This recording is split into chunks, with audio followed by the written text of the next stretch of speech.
পৃথিবীতে যখন শিশু সন্তানরা পৃথিবীতে আসে, আমরা অনেকেই জানি না এই সন্তানগুলো পৃথিবীতে আসলেই কেন চিৎকার মেরে কান্না করে ওঠে।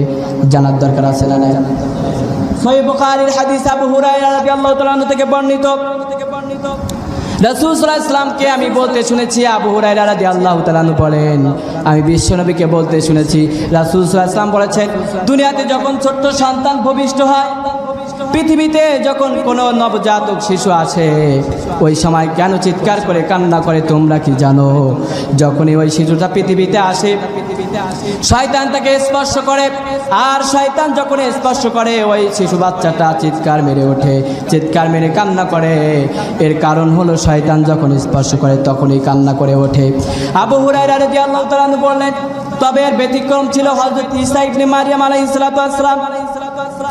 কেননা ইমরান তার বংশধরদের জন্য আল্লাহর কাছে দোয়া করেছিলেন, আল্লাহ আমার সন্তানদেরকে আপনি, আমার বংশধরদেরকে আপনি শয়তানের ওয়াসওয়াসা থেকে তাদেরকে হেফাজত করে নিয়েন, বলেন আমিন।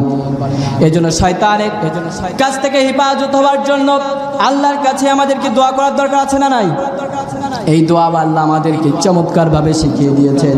পবিত্র কোরআনের সূরাতুল মুমিনের আল্লাহ পাক রব্বুল আলামিন 97 নম্বর আয়াতের ভিতরে আমাদেরকে শিক্ষা দিচ্ছেন, আমার বান্দারা যখন এই শয়তানের ওয়াসওয়াসায় পড়ে যাবা, কিভাবে আমি আল্লাহর কাছে দোয়া করবা।